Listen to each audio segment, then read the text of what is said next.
bersyukur, menaikkan pujian.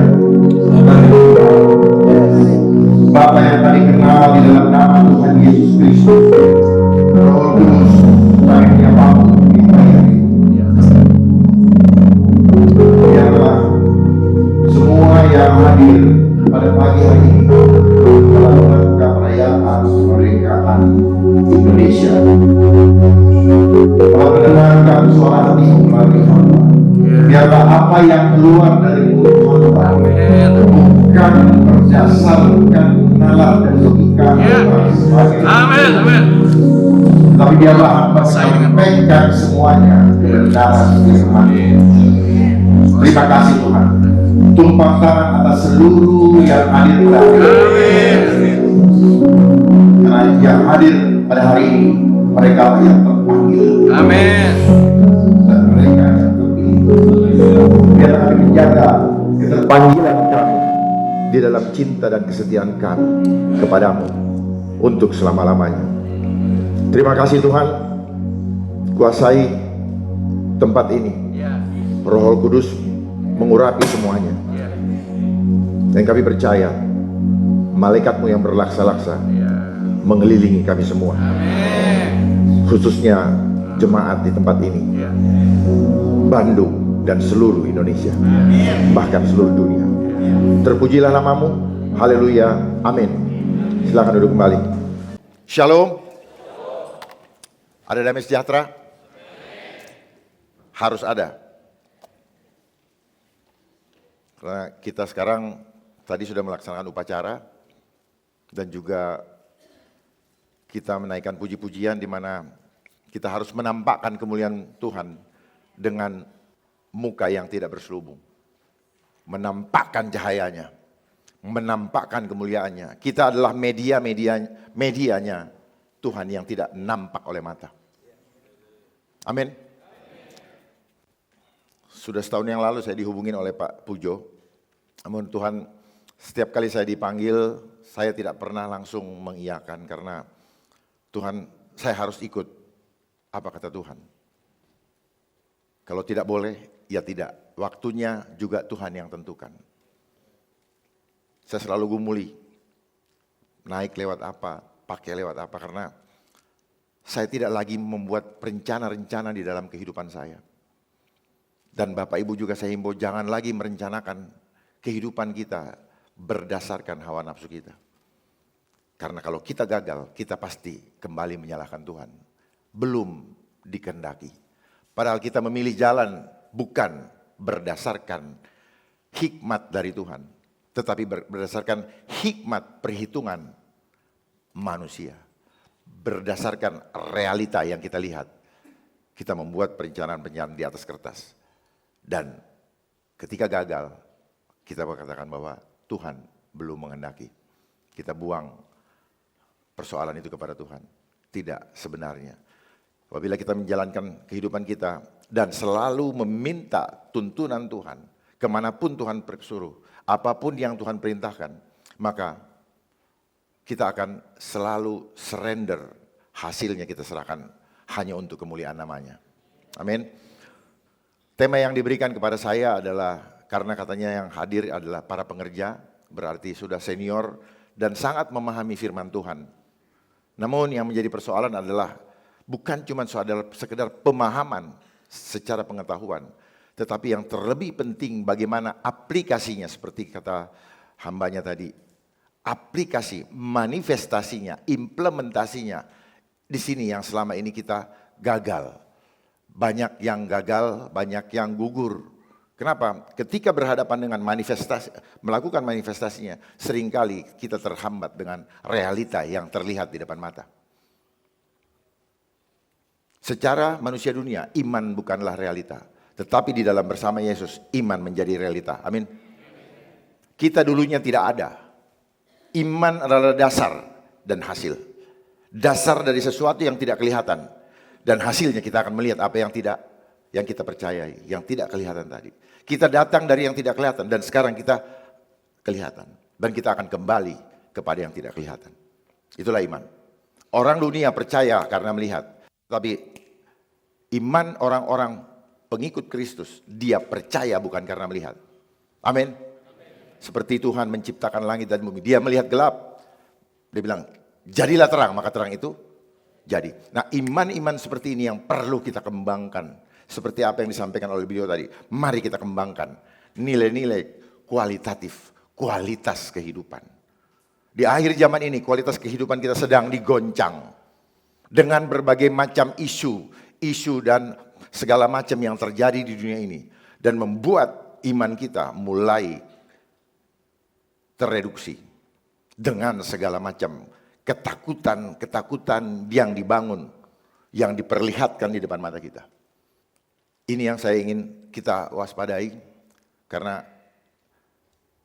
seperti firman Tuhan, ciri-ciri manusia akhir zaman, dia akan mencintai dirinya sendiri.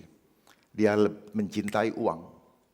Dia beribadah tetapi dia memungkiri kekuatan ibadahnya. Banyak di antara kita yang beribadah, rajin setiap minggu ke gereja, rajin konsel dan sebagainya. Tetapi begitu berhadapan dengan kenyataan, hidup tumbang. Itu yang kita alami selama 3 tahun belakangan ini. Betul? Semua kata orang Manado hilang begal. Pengetahuannya mantap. Tetapi begitu datang kepada aplikasinya, runtuh semua. Iman itu bukan teori. Iman itu jangan hanya pengetahuan, tapi iman itu lebih kepada action. Makanya apa yang kita terima dari Tuhan, action, kasih. Jadi ketika kita sudah menerima pengajaran dan pengetahuan kebenaran, bagikan. Kamu menerima dengan cuma-cuma, kamu berikan dengan cuma-cuma. Tetapi apa yang terjadi di dunia ini, kita datang selalu dihadapkan dengan sesuatu yang tidak cuma-cuma. Jadi kalau Tuhan berikan cuma-cuma, berikan cuma-cuma. Itu penting, melayani dengan sungguh-sungguh. Karena melayani dengan sungguh-sungguh jangan ada motivasi apa-apa. Motivasinya cuma satu. Membawa jiwa-jiwa untuk mengenal dari mana kita berasal. Amin. Itu persoalan yang paling penting. Kita ada sekarang di dunia ini. Tetapi kita bukan berasal dari dunia ini. Jadi kalau kita dihina, kita dicerca, kita dianiaya, jangan takut. Karena dia yang menghidupkan kita juga mengalami hal yang serupa. Termasuk penganiayaan badan. Dan di akhir zaman ini penganiayaan badan sedang dipersiapkan oleh sistem. Dengan keluarnya Undang-Undang Kesehatan Omnibus Law tahun 2003, persiapkan iman kita. Sungguh-sungguh. Karena pelayanan jangan sekedar hanya melayani, tetapi persiapkan semua jemaat untuk siap menghadapi masa-masa sulit. Saya tidak nakut-nakutin, saya buka kebenaran ini. Supaya Bapak Ibu persiapkan diri. Karena ini yang akan merontokkan iman kita. Karena masa ini adalah masa akhir dari fase akhir zaman. Di mana Tuhan sedang memisahkan mana domba, mana kambing, mana ilalang, mana gandum. Saat ini Matius 10 mengatakan, Yesus mengatakan, aku datang bukan membawa damai, tapi aku datang membawa pedang. Artinya apa? Tidak ada toleransi. Mungkin kita berbaik-baik dengan orang, tetapi kita membiarkan kejahatan, ketidakbenaran terjadi. Tegur dia. Tugas kita adalah menyampaikan kebenaran. Persoalan orang itu di sekitar kita mau mendengarkan dan melaksanakannya, itu urusan dia dengan Tuhan. Tetapi Bapak Ibu sudah menyelamatkan jiwa Bapak masing-masing. Karena tanggung jawab kita dengan Tuhan adalah private. Tidak ada urusan dengan apapun juga. Baik, kita baca dari Kolose 3 ayat 23. Ayatnya simpel sekali. Pak Pujo yang kasih saya. Mari kita baca bersama-sama. Apapun juga yang kamu perbuat, perbuatlah dengan segenap hatimu seperti untuk Tuhan dan bukan untuk manusia. Amin. Saya ulangi sendiri. Apapun juga yang kamu perbuat, yang kita perbuat, perbuatlah dengan segenap hatimu. Seperti Tuhan, seperti untuk Tuhan dan bukan untuk manusia. Simple sekali ayat ini. Tetapi pelaksanaannya tidak semudah membalik tangan. Apapun juga, baik perkara kecil maupun perkara besar. Karena barang siapa tidak setia dalam perkara kecil, dia tidak akan setia dalam perkara besar. Barang siapa tidak benar dalam perkara kecil, maka dia tidak benar dalam perkara besar. Mari kita cek diri kita masing-masing. Apakah apapun juga yang kita lakukan, kita setia atau kita melakukan hal yang benar? Kenapa selalu harus benar? Karena kebenaran ini hanya ada di dalam Tuhan Yesus Kristus. Amin. Di luar Tuhan Yesus Kristus tidak ada kebenaran. Kebenaran itu tunggal.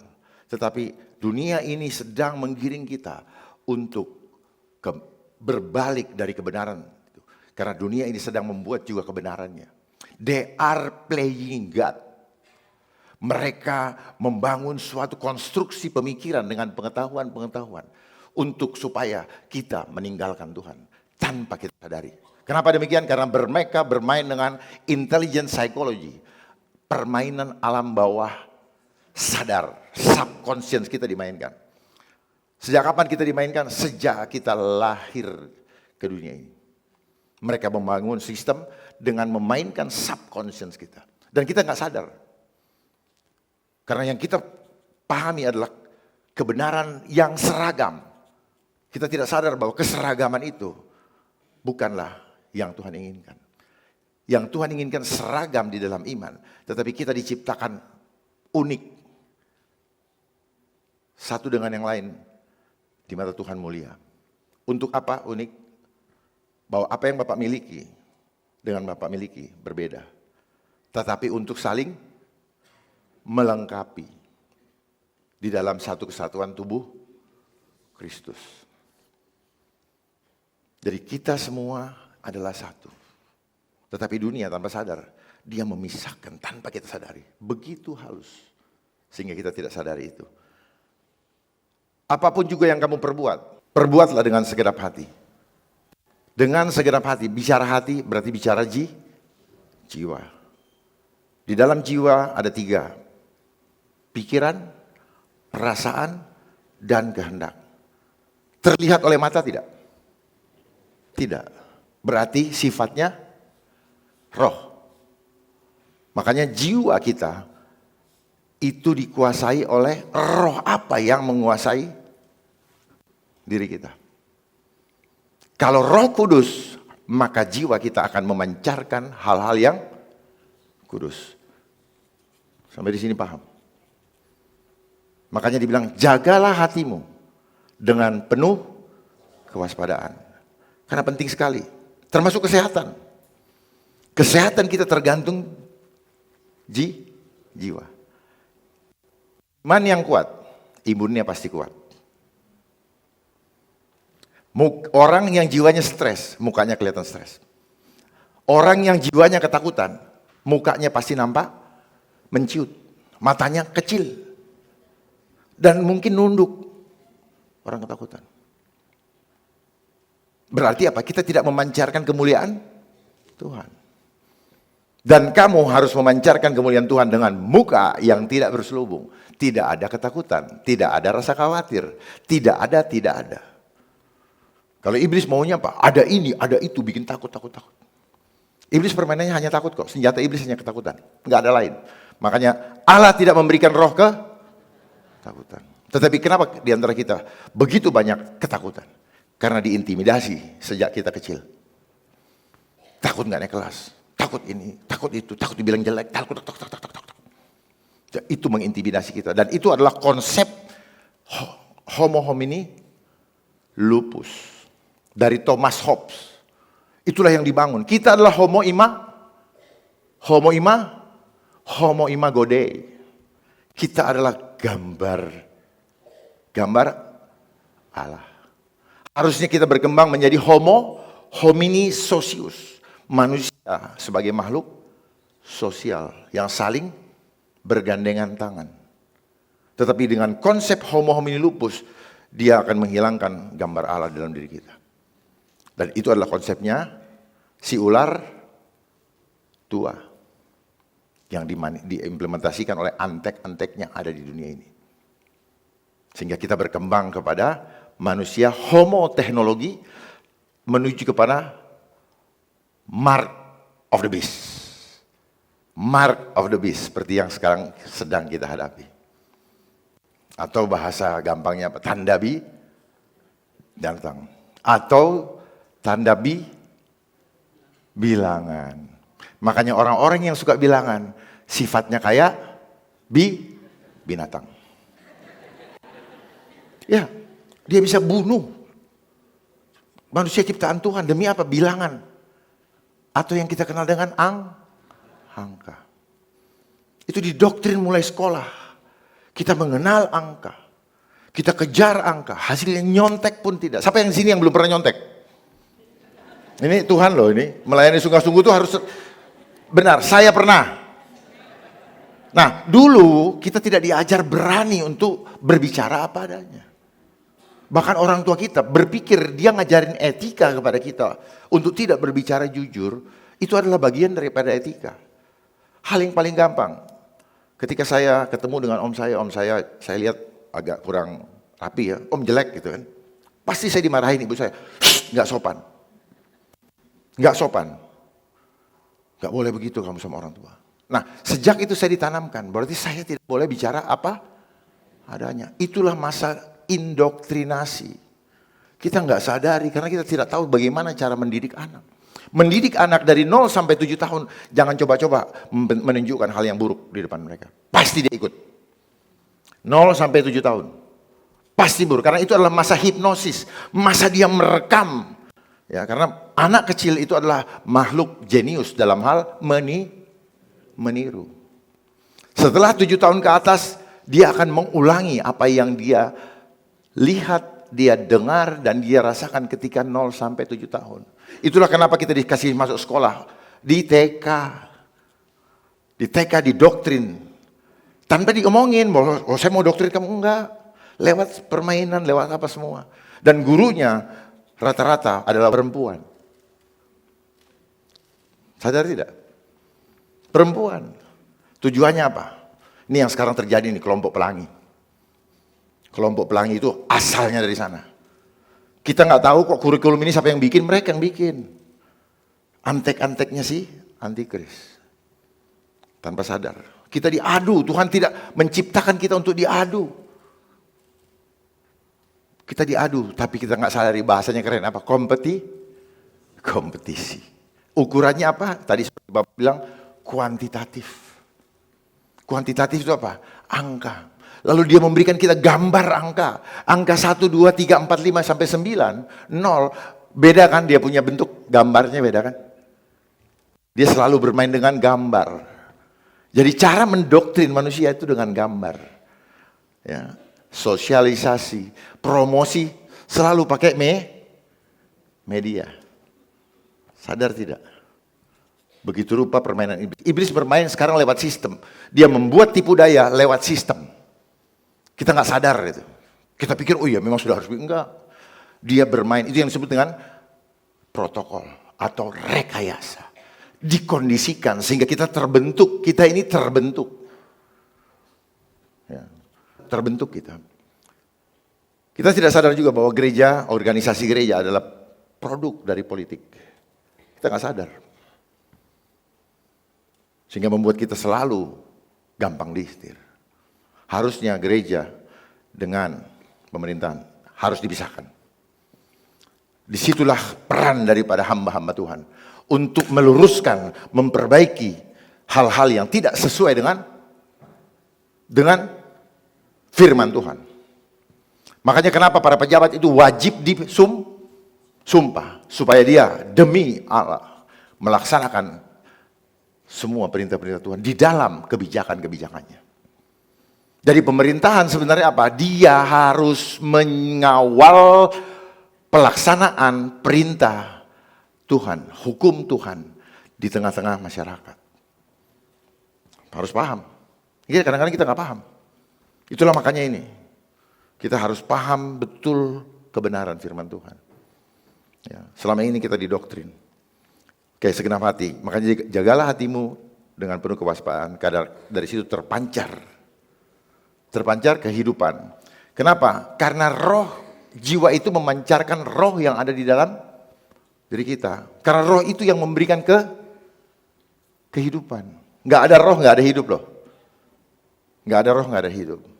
Dan nanti saya tunjukkan bukti kehidupan roh itu ada di mana. Jangan kita bilang ngeroh, tapi kita nggak tahu di mana kunci bukti bahwa hidup kita dihidupkan oleh roh. Seperti untuk Tuhan dan bukan untuk manusia. Seperti tadi, fokus kita memuliakan Tuhan di bangsa ini. Untuk Tuhan, dalam perkara kecil maupun besar. Tapi bagaimana kuncinya supaya kita mempermuliakan Tuhan? Dan bukan untuk manusia. Karena kalau untuk manusia, berarti kasih kita kepada Allah tidak sempurna. Karena kalau manusia, kita takut kepada Dia. Sementara yang untuk manusia ini apa? Berdosa. Tapi kita takut kepada mereka-mereka yang berdosa. Tolol nggak kita? Dungu nggak kita? Kenapa kita takut kepada manusia berdosa? Takutlah kepada Dia yang dapat menghapuskan dosamu dan memberikan kehidupan yang kekal. Itu kuncinya. Melayani dengan sungguh-sungguh hanya takut kepada Dia. Melayani Tuhan yang dengan sungguh-sungguh hanya takut kepada Tuhan. Amin. Omong kosong kita melayani dengan sungguh-sungguh tapi masih ada rasa takut kepada manusia. Akhirnya apa? Kita tidak berani menyampaikan kebenaran dengan suara yang lantang. Kenapa suara kita berkuasa? Karena ada roh. Sadar? Di mana kuncinya? Di mana buktinya bahwa ada roh? Tapi sebelum itu saya perlu berikan perspektif sedikit supaya sama-sama kita paham apa makna melayani Tuhan dengan sungguh-sungguh. Ya. Melayani Tuhan dengan sungguh-sungguh. Melayani. Kenapa kita harus melayani? Melayani Tuhan. Kenapa kita harus melayani? Karena kita adalah hamba Tuhan atau hamba kebenaran. Sehingga kita harus selalu melayani dengan semua kebenarannya. Ayatnya silakan dibuka sendiri. Nanti kalau saya ini kan lama, karena saya kebiasaan kalau ini agak lama. Ya, terlalu banyak yang Tuhan suruh sampaikan. Kalau kita hamba, maka apa yang harus kita lakukan? Harus mengikuti. Kalau hamba itu ikut, sini kamu, siap. Kayak tadi, siap gerak, siap. Kita ngikut dia. Itu praktek tadi sebenarnya. Walaupun dia anak muda, begitu dia bilang siap, dia pimpinan kita siap. Ya. Mengikuti. Kemanapun kamu pergi ke Papua, ikut. Papua jangan tawar-menawar. Tapi pastikan bahwa ini memang perintah dari Dia. Jangan tawar-menawar. Ya. Kamu di bagian depan, ya udah di bagian depan. Nah, apa yang saya lakukan sekarang? Saya ikut. Saya taat. Saya ikuti. Apapun resikonya. Jadi melayani sungguh-sungguh pun harus siap menerima resiko apapun juga. Karena firman Tuhan mengatakan dalam Matius, janganlah kamu takut kepada mereka yang membunuh tubuhmu. Nah, pelayanan suka tumbang ketika kita takut terhadap yang membunuh tubuh kita. Siapa yang membunuh tubuh kita? Manusia. Dan pasti bukan manusia-manusia yang cinta Tuhan. Kalau yang cinta Tuhan, dia harus pasti memuliakan saudara-saudaranya. Amin. Dan semua perintah-perintah Tuhan harus kita ikuti. Walaupun Tuhan memberikan kepada kita free will. Tapi perintahnya kita ikutin. Dan tentunya kita harus dapat dipercaya. Ciri-ciri orang percaya apa? Jujur. Bagaimana orang harta misalnya penjahat dijaga oleh orang yang tidak jujur. Jadi jangan takut, jangan kecil hati untuk selalu jujur. Karena Bapak Ibu akan dicari oleh orang penjahat sekalipun untuk menjaga hartanya. Ya. Karena tidak akan ada penjahat yang suruh menjaga hartanya. Ini sekalipun penjahatnya dengan orang-orang yang dia sudah tahu dia tidak jujur. Betul ya, Pak? Makanya saya memilih untuk belajar jujur. Kata KPK, jujur itu hebat. Tapi sebenarnya yang harusnya adalah apa? KPK, jujur itu hebat. KPK-nya maksudnya. Jangan dibalik. Dia nggak jujur boleh, ngaco. Harus semuanya equal. Kamu jujur, saya jujur, ya jujur. Makanya Yesus kasih contoh. Siapa yang mau ikut dia, pikul salib. Itu melayani dengan sungguh-sungguh. Nah banyak di antara kita melayani sungguh-sungguh kalau enak. Oh bukan. Itu artinya kita tergantung keadaan. Bahagia.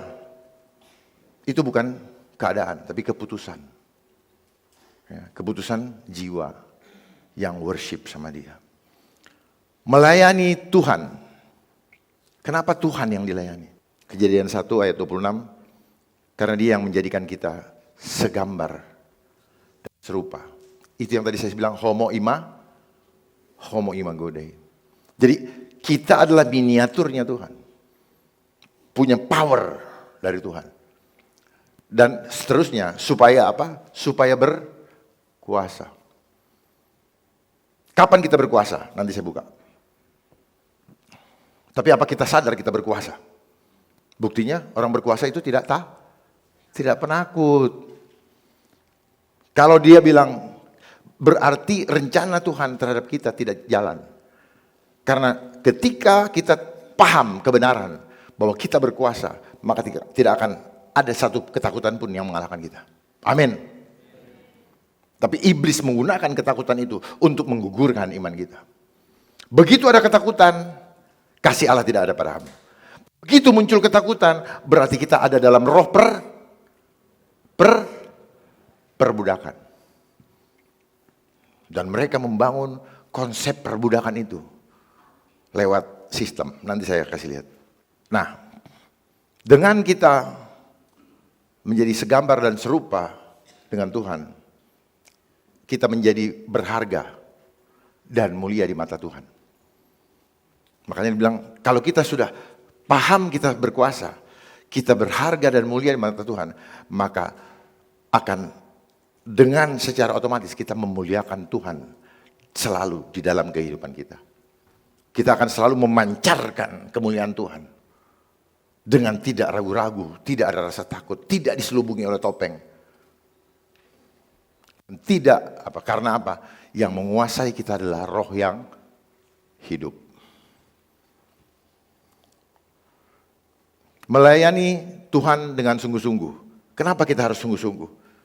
Sungguh-sungguh adalah upaya yang kuat dari dalam diri untuk melayani Tuhan dengan sepenuh jiwa dan raga kita. Raga ini adalah manifestasi dari apa yang ada di jiwa. Seperti proyektor itu, dia menampakkan gambar di sini. Sama isinya di dalam proyektor itu seperti ini. Ini kita harus memancarkan seperti yang ada di situ. Jadi kalau kita berani, kalau kita jujur, akan tampak dari apa? Dari setiap kata-kata yang keluar dari mulut kita. Orang yang takut Tuhan, dia akan selalu bicara tentang Tuhan. Dan Bapa di sorga pasti senang ketika kita selalu membanggakan dia, mempermuliakan dia. Tidak ada hukum yang melawan itu. Seorang bapak mana yang tidak suka anaknya banggakan terus bapaknya? Nakal-nakal dikit dia nggak apa-apa. Dia bilang, aku suka sama kamu. Oh itu urusan prerogatif Tuhan loh. Ya. Jadi jangan menganggap bahwa kita benar, kita dibenarkan. Setelah kita percaya kepada Tuhan Yesus, kita diselamatkan. Kita dibenarkan, bukan karena kita benar loh. Ya. Selama kita masih hidup dalam tubuh, gravitasi dosa menarik kita begitu kuat. Kalau kita hidup dalam fisik, tetapi dalam roh, tidak. Karena Yesus sudah mengalahkan satu kali untuk selama-lamanya. Amin. Dan kita amini kemerdekaan kita sekali untuk selama-lamanya. Amin. Melayani Tuhan dengan sungguh-sungguh. Upaya tadi yang keluar dari dalam diri kita yang kuat, itu adalah tanda apa? Tanda kita mengasihi Tuhan dengan sungguh-sungguh. Tujuannya apa semua ini? Supaya kita berkenan kepada Tuhan. Silakan ayatnya baca di Roma 12 ayat 1. Dan pada akhirnya kita akan mendapatkan upah, yaitu mahkota kehidupan atau mahkota kemuliaan. Karena kita berharga dan mulia di matanya, maka kita dikasih mahkota kemuliaan. Amin. Tapi apakah semudah itu? Mudah bersama Tuhan. Karena kita akan cakap menanggung segala masalah bersama dengan Dia. Pertanyaannya, sanggupkah kita mengerjakan keselamatan itu dengan takut dan gentar. Takut dan gentar kepada Dia. Takut dan gentar untuk kehilangan anugerah keselamatan yang sudah kita terima dengan cuma-cuma. Kita sudah tahu. Jangan sampai, kita sudah menerima, tidak bisa hilang. Hilang kalau tidak setia. Makanya dibilang cinta dan setia selama-lamanya. Harus bukan cuma cinta tapi setianya. Banyak suami bilang, aku cinta kamu. Besok di luar ketemu yang lain, aku cinta kamu. Pada ketawa. Jangan sampai ada yang pernah mengalami ini. Di sini tidak ada. Di luar pagar. Ya. Artinya apa? Kita satu frekuensi. Begitu ngomong sedikit, paham ketawa. Itu tandanya. Tante ketawa-ketawa. Ya kan? Tetapi setia enggak? Kuncinya setia. Setia. Jangan bilang cinta, banyak sekarang cinta murah. Dan cinta sudah menjadi industri. Betul? Kita dijadikan industri, mulai dari rambut, cat lah, bulu mata, alis tebal-tebal begini, ya, gigi, bibir, dagu, apa yang tidak dijadikan industri? Semua demi doi. Itulah dunia. Gigi kita juga hancur apa? Dipromosiin odol. Akhirnya odol itu apa? Ada fluoride dan ada baking sodanya. Fluoride-nya menggugus email dan membuat keropos baking sodanya. Akhirnya kita bolak-balik. Mulai ditambal lah, inilah, bleaching lah, apalah. Duit semua. Inilah konsep industri. Jadi, untuk menerima mahkota kehidupan, pertama syaratnya apa? Kita harus berkenan kepada Dia. Nah, apa yang dimaksud dengan apapun juga yang kamu perbuat? Galatia 5 ayat 16 sampai 17. Maksudku ialah hiduplah oleh roh. Ini yang tadi saya sampaikan. Karena roh lah yang membuat kita hidup. Maka kamu tidak akan menuruti keinginan daging. Keinginan daging itulah yang membuat kita selalu kurang. Tambo cie. Keinginan daging itulah yang membuat kita selalu takut, khawatir dan sebagainya. Dan membuat kita stres, jadi penyakit. Keinginan daging. Sebab keinginan daging berlawanan dengan keinginan roh dan keinginan roh berlawanan dengan keinginan daging karena keduanya bertentangan sehingga kamu setiap kali tidak melakukan apa yang kamu kehendaki. Bayangkan ada 3 kata berlawanan dan bertentangan.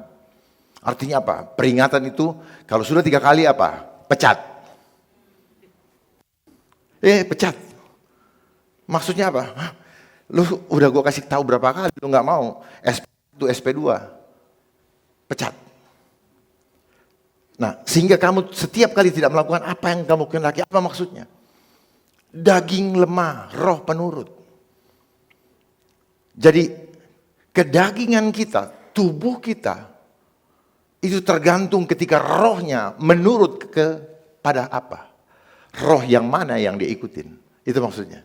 Kalau kita menurut kepada Roh Kudus, maka daging kita, tubuh kita akan berjalan dan mengikuti arahan Roh Kudus. Kita tidak akan tumbang. Tetapi karena kita lebih banyak menghidupi kedagingan kita, maka jalannya beginilah kita. Lihat itu yang banyak makan. Penyakitan. Karena dia bukan hidup dari roh. Mulai kurangin makanan 3 kali sehari. Ini adalah cara jebakan Batman. Membuat bapak dan ibu lebih banyak mengeluarkan angka-angka. Sehingga selalu khawatir dengan angka-angka. Menghitung budget setiap hari dengan 3 porsi. Dan setelah itu bajunya nanti akan bikin lagi. Betul? Akhirnya kita pusing aja untuk mikirin angka. Udah stres. Angka gue udah mulai sedikit. Begitu angkanya rendah, langsung badannya loyo. Jadi imannya ada di angka. Makanya Yesus sangat melarang kita beriman kepada mamon. Tetapi sistem dunia membangun kita imanmu kepada mamon. Makanya mereka siapkan di bank namanya apa? Saving. Rasa aman kita kalau rekening kita banyak. Ya, memang itu realita yang diciptakan menjadi karakter. Tapi apakah ini terjadi dengan begitu? Tidak. Ini adalah desain. Bank itu adalah berasal dari kata bangku, di mana Yesus membalik-balikan bangku di pelataran Bait Allah. Jadilah bank. Mereka lah yang menguasai dunia ini. Dengan apa? Dengan jebakan hutang. Dan ilmu-ilmu ekonomi yang dipelajari tidak pernah mengajarkan kepada mereka untuk menyelesaikan tetapi bagaimana membuat rakyat selalu berhutang. Akhirnya kita stres. Hutang makin besar. Indonesia sudah merdeka, tapi hutang kita tidak habis-habis. Katanya kita negara yang besar dan kaya. Papua, provinsi yang luar biasa. Sadari itu. Ini semua adalah desain. Itu ya. Jadi setiap kali kita mau apa, kita tidak bisa melakukannya. Kita tahu misalnya korupsi nggak boleh. Hati kita tahu. Tetapi kita tidak bisa melakukannya apa? Karena kita hidup dikuasai daging, bukan roh. Kalau roh itu dia akan cerdas, dia berhikmat. Dia disuruh pilih ini atau pilih ini. Suruh pilih Avanza atau Mercy. Dia pasti akan memilih Avanza. Karena ini dari hasil kejujuran. Daripada Mercy. Itu yang cerdas. Jadi berhikmat sulit apa tidak? Berhikmat tidak sulit. Berhikmat adalah memilih takut akan Tuhan. Gampang kan? Gak usah banyak teori. Memilih hanya takut, hanya loh ya. Gak ada yang lain, hanya takut akan Tuhan. Itu yang saya pilih sekarang. Kalau saya hadir sekarang di Bandung karena saya memilih hanya takut akan Tuhan. Jangan takut kepada mereka yang dapat membunuh tubuh, tetapi takutlah kepada Dia yang dapat membunuh tubuh dan jiwamu dan menyeretmu ke dalam lautan belerang. Yaitu kepada Yesus Kristus. Tapi kita takut perut kita nggak makan, takut begini-begini. Akhirnya apa? Begini. Akhirnya datang lagi ke Prodia, datang lagi Bio Farma, periksa-periksa. Darahnya naik sekian. Akhirnya apa? Kita diintimidasi oleh angka lagi. Terus keluarkan angka lagi, balik lagi masalah lagi, angka lagi. Kita diperbudak oleh angka. Dan angka itu begitu menakutkan kita. Angka dari mana? 0 sampai 9. Itu saja yang membuat kita takut selama hidup ini. 0 sampai 9 dibolak-balik aja. Ya. Roma 8 ayat 8, mereka yang hidup dalam daging tidak mungkin berkenan kepada Allah. Pasti. Ya, makanya kita bilang berjaga-jagalah supaya kita jangan jatuh dalam pencobaan. Karena roh itu penurut, daging lemah. Kenapa kita harus hidup oleh roh? Yohanes 6 ayat 63, rohlah yang memberi hidup. Daging sama sekali tidak berguna. Tubuh kita ini adalah daging, adalah hal yang busuk. Dibungkus oleh daging. Buktinya kalau daging ini busuk, ketika puasa, keluar bau naga. Bau busuk. Tapi yang Tuhan lihat bukan dagingnya. Apakah jiwamu worship kepadaku? Worship kepada Dia. Perkataan yang kukatakan kepadamu adalah roh dan hidup. Makanya perkataan itu keluar dari mana? Mulut. Adalah roh yang hidup. Kenapa perkataan bisa didengarkan? Kenapa perkataan bisa keluar kata-kata? Abjad-abjad itu keluar dari mulut. Kenapa? Karena ada roh yang hidup. Bisa ditangkap nih kata-kata nggak?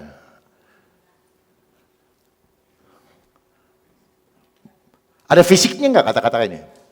Tidak ada. Itulah roh. Ya, roh. Makanya kata-kata kita jangan main-main dengan kata-kata. Jangan sekali-sekali mengeluarkan kata-kata yang tidak memuliakan Tuhan. Langsung berhubungan dengan kesehatan tubuh. Percaya sama saya. Sombong pun sama. Terlalu bangga dengan kehidupan kita. Itu adalah awal mula penyakit muncul. Karena orang yang terlalu bangga begitu disenggol sedikit dia bilang, senggol bacok. Lu nggak tahu gue. Nah itu karena kebanggaan yang tidak di dalam roh. Sumber penyakit. Nggak dihargain, marah. Penyakit datang. Jadi itu muncul dari kita tidak bisa mengontrol kita punya pikiran. Ya, kenapa kita begitu? Oh kan pikir-pikir kan gue orang gede, kenapa gue nggak dihargain? Sini, jadi benteng kita ada di pikiran. Apa buktinya bahwa Roh Allah memberikan kita kehidupan? Nah ini yang tadi saya bilang, Kejadian 2 ayat 7. Kejadian 2 ayat 7, di sini pentingnya.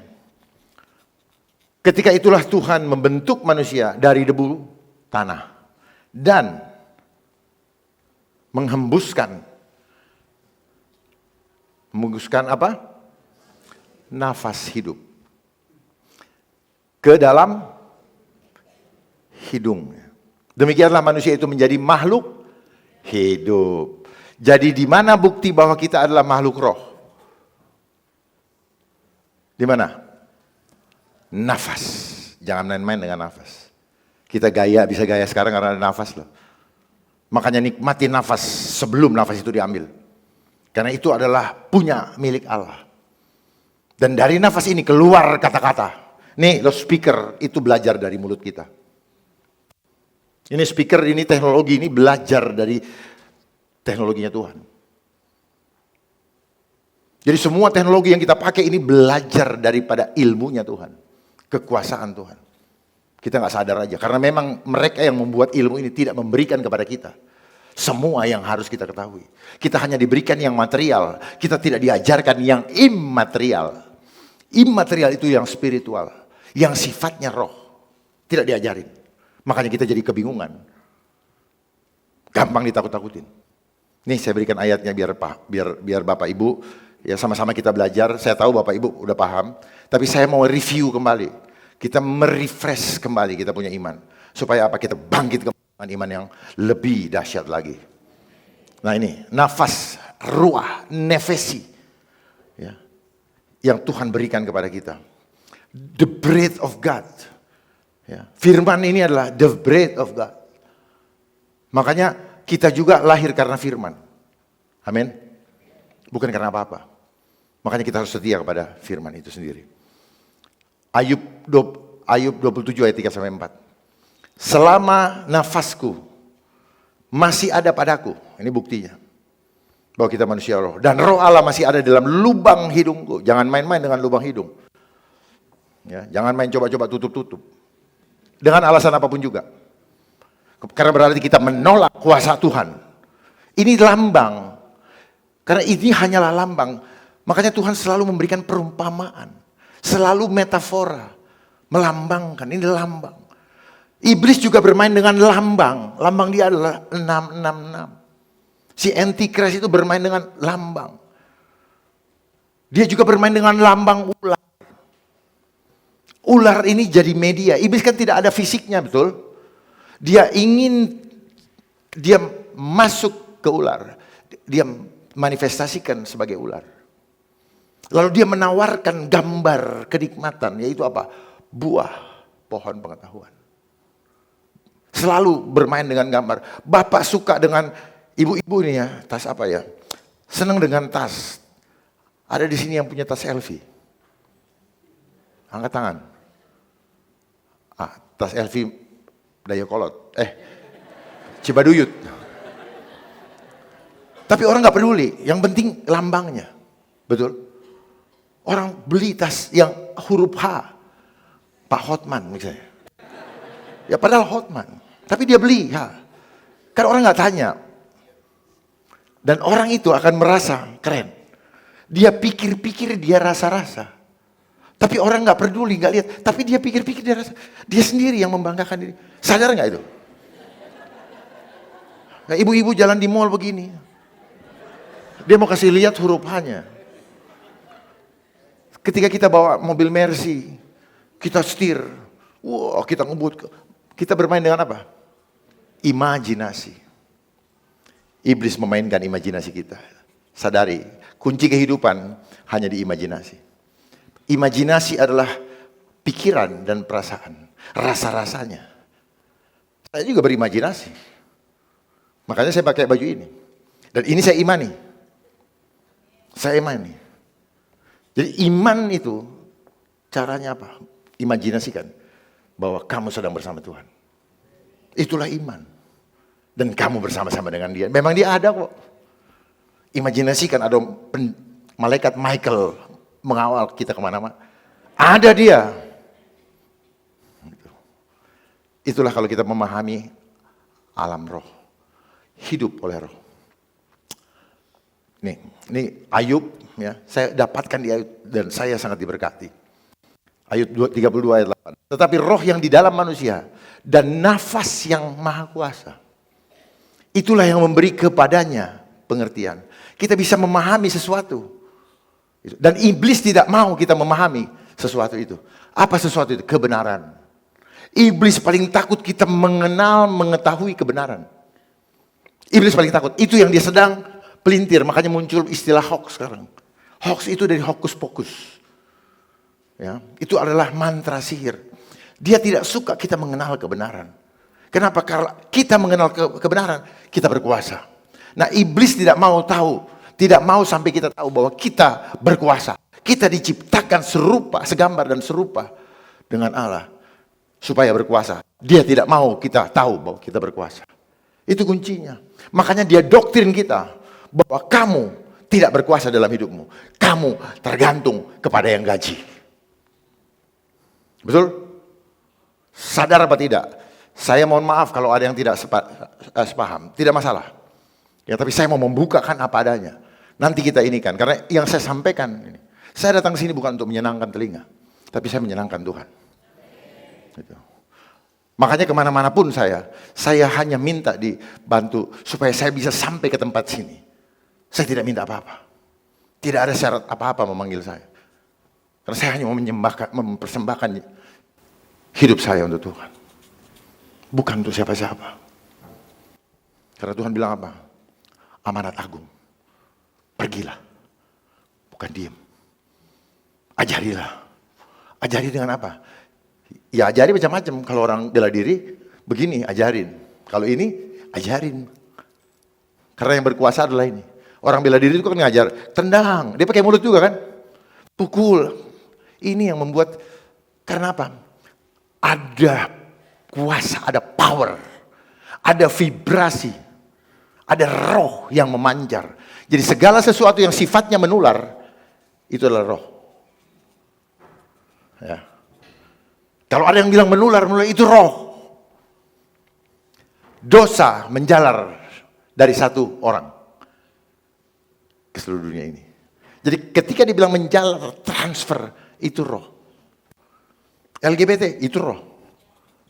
Bukan apa-apa, itu roh. Yang rame-rame kemarin itu permainan roh. Makanya dibilang virus, vibration of us. Vibrasi yang memancar, energi, roh yang memancar dari kita. Kayak saya ini, saya sedang menularkan virus. Kalau muka saya begini, Bapak juga ikut ketakutan. Jadi penting sekali imam dalam keluarga. Kalau suami tidak bekerja, tidak berkenan, tidak melakukan kemuliaan Tuhan, maka anggota keluarganya pun akan tercemar. Karena virus itu mencemari kehidupan kita. Hampir di sini paham? Opa, Oma? Saya dari tadi lihat itu senyum-senyum terus. Jadi bukti bahwa kita adalah hidup dari roh adalah nafas kita. Ini milik yang maha kuasa. Dan akan kita kembalikan lagi kepada dia. Ayub 34 ayat 11. Jikalau ia menarik kembali rohnya dan mengembalikan nafasnya padanya. Jadi punyanya diambil olehnya. Jadi punya dia diambil lagi. Sini gue kasih lu gak memuliakan. Karena nafasnya dia mau kita pakai untuk mempermuliakan dia. Gitu. Jadi hati-hati dengan perkataan. Itulah alasannya kenapa tubuhmu disebut bait roh. 1 Korintus 6 ayat 19. Atau tidak tahukah kamu bahwa tubuhmu adalah bait Roh Kudus? Roh yang diam di dalam kamu, diam loh. Diam di dalam kamu dan bahwa kamu bukan milik kamu sendiri. Ini tanda tanya, ini kurang pas. Kita langsung pastikan bahwa tubuhku bukan milikku lagi. Bukan, kalau di sini pemahaman seolah-olah milik berdua. Saya punya hak untuk menentukannya, hati-hati. Jadi manakala kita ingin memperlakukan tubuh kita, tanya kepada yang punya. Karena kita sudah dibayar lunas. Kita tidak berhak menentukan Makanya kalau kita melakukan, tubuh kita tidak sesuai dengan kemauan dia, maka kita berdosa. Sampai di sini paham? Makanya firman Tuhan apa? Persembahkanlah tubuhmu. Tubuh yang ada rohnya. Kalau tubuh sudah tergeletak itu, bukan itu yang Tuhan maksud. Yang hidup oleh roh itu. Persembahkan tubuhnya. Karena apa? Karena tubuh kita adalah manifestasi daripada jiwa yang dikuasai roh. Makanya perkuatlah manusia roh kita. Kalau manusia roh kita tidak kuat, maka tubuh kita tidak akan mempermuliakan Tuhan. Jadi bukan sekedar berzina secara fisik, tidak. Perzinahan atau hubungan badan dengan yang bukan resmi, itu adalah manifestasi daripada jiwanya. Karena ini kan, saya mau makan ya, saya pergi ke sini. Jadi manifestasi dari keinginan diri. Yang tidak dikuasai roh. Sampai di sini paham ya? Paham, baik. Jadi apapun yang Bapak ingin lakukan terhadap diri kita, rencana hidup kita, tanya, saya harus kemana? Saya ke kanan, ke kiri, nanti dapat hikmat. Nah, untuk bisa dapat hikmat, setiap saat, jangan pernah putus. Apanya yang diputus? Internetnya. Ya, internet ini belajar dari hubungan Tuhan dengan manusia. Mereka bisa bikin internet dari mana? Dari tubuh kita. Di dalam tubuh kita ini ada internet of body namanya. Yang disebut dengan mitokondria. Kalau dalam bahasa medis. Dia terhubung ke sana. Kita ada signal, ada antena di dalam tubuh kita. Tubuh kita ini kayak radio. Dia menerima pancaran dari stasiun radionya. Makanya kita selalu harus mengunci channelnya supaya jangan pindah ke channel lain. Tapi karena kita nakal, kita suka cari channel-channel yang kita suka. Ketemulah channelnya iblis. Tapi menarik kan? Untuk kedagingan kita. Jadi tubuh manusia itu seperti radio. Jangan sampai kita jadi kayak radio rusak. Makanya selalu dibilang stay tune. Tinggallah tetap. Itu firman Tuhan. Gitu. Tapi kalau kita nakal, saya pergi ke Taman Sari dulu, lihat yang cantik-cantik. Itu channel. Makanya jangan pergi, jangan jauh dari radiusnya Tuhan. Jangan keluar dari pelataran kali. Radius. Makanya setiap kita harus memiliki radius seluruh Bandung, seluruh Jawa Barat, seluruh Indonesia, seluruh dunia. Seperti Tuhan menjaga bumi ini dengan dom, dengan permanennya. Sehingga kita tidak ada namanya meteor jatuh, hujan meteor, itu adalah kebohongan. Ya. Seperti yang sedang terjadi di Hawaii, bukan hujan meteor. Itu akibat daripada direct energy weapon yang ditembakkan untuk menghancurkan dunia ini. Jadi sejak peristiwa Nuh, perjanjian pelangi, Tuhan berjanji apa kepada umatnya? Bagaimana? Aku tidak akan menghancurkan bumi ini lagi. Meskipun manusia berbuat jahat. Artinya apa? Yang menghancurkan adalah orang-orang yang berhati jahat. Nanti kita inilah, kalau saya ini terlalu panjang. Apa manifestasi tubuh kita sebagai bait Roh Kudus? Galatia 5 ayat 22 sampai 23. Nih manifestasinya. Jadi bait Roh Kudus kita harus rawat. Dengan apa? Dengan memelihara kasih, sukacita, damai sejahtera, kesabaran, kemurahan, kebaikan, kesetiaan, kelemah lembutan, penguasaan diri. Nah, yang paling terakhir ini paling susah ya? Susah. Karena yang lain bisa ditiru iblis. Walaupun cuma sebulan. Pura-pura kasih, ya itu. Nah, jebolnya kita di penguasaan diri. Gitu. Yang pertama, kasih. Kenapa yang pertama kasih? Karena kalau tidak ada kasih, maka ketakutan yang akan menguasai kita. Kalau ketakutan menguasai kita, maka kasih kita kepada dia tidak sempurna. Kalau kasih kita tidak ada sempurna, bahwa kita sedang ada dalam roh perbudakan. Itu makanya kasih pertama. Jadi melayani dengan sungguh-sungguh, tanda kita mengasihi dia. Kita layani orang-orang yang kelihatan dengan mata. Sama kita sedang melayani Tuhan yang tidak kelihatan. Itu adalah wujud daripada kita memanifestasikan pelayanan kita kepada Dia yang tidak kelihatan. Karena Dia, yang kelihatan aja kita tidak sayangi, gimana enggak kelihatan, itulah Anda penipu. Engkau berdusta, saya berdusta. Apa dampaknya kalau tubuh kita adalah bait Roh Kudus yang utuh? 1 Yohanes 4 ayat 18. Di dalam kasih tidak ada ketakutan. Ini yang tadi saya sampaikan. Kasih yang sempurna melenyapkan ketakutan, sebab ketakutan mengandung hukuman. Dan barang siapa takut, ia tidak sempurna di dalam kasih. Saya pikir hukuman, ternyata betul. Di dalam Wahyu 21 ayat 8. Penakut itu yang pertama diseret ke dalam neraka. Tetapi orang-orang penakut, orang-orang yang tidak percaya, orang-orang keji, orang pembunuh dan seterusnya, mereka akan mendapat bagian mereka di dalam neraka. Yang saya soroti adalah penakut tadi.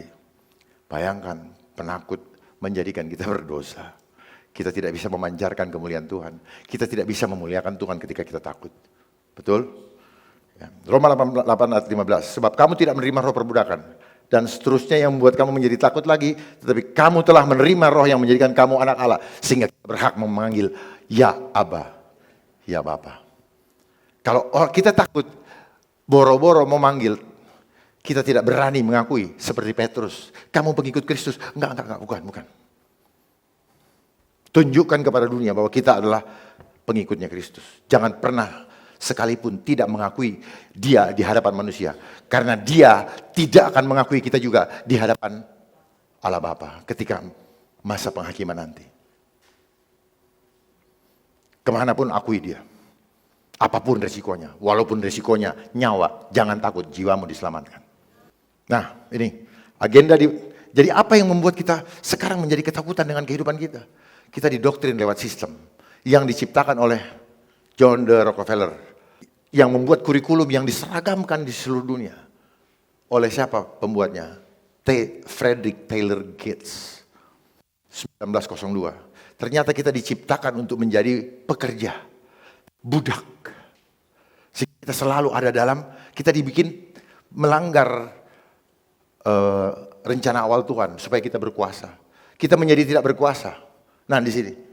I don't want a nation of thinkers. I want a nation of workers. John D. Rockefeller. It is the Industrial Revolution. You got new machines, new jobs, but no one to work them. You need workers who show up on time and do what you tell them. They must be efficient, smart, but not too smart, have the willingness to succeed, and a competitive spirit wouldn't hurt. So, how do you do it? You create an education system, of course, but you have to be extra careful. If you make them too independent, unique, and ambitious, they'll take you down. But if you make them obedient, well, you can keep the empire running. That's exactly what Rockefeller did. A system that crushes the child's spirit and shapes them into the perfect wage slave. A system that still works today. This is the ugly truth of America's education system. Nah ini. Jadi ini yang membuat kita didoktrin menjadi budak pekerja. Sehingga kita dimasukkan ke sistem edukasi. Pendidikan perlu. Tetapi bukan seperti yang sistem edukasi yang diseragamkan dengan kurikulum yang sudah disiapkan untuk membuat kita tidak mengenal kebenaran.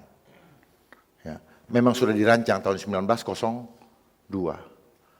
Termasuk ilmu kesehatan medis itu dibuat tahun 1913 dengan ahlinya Andre Kargit.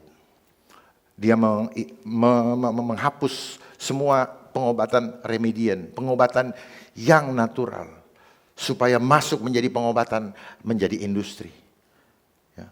Dia supaya apa? Karena John Rockefeller ini adalah dia penguasa minyak di seluruh dunia, dan dia membuat kimia dari minyak yang disebut dengan petrokimia. Kalau di Indonesia ada di mana, di Gresik.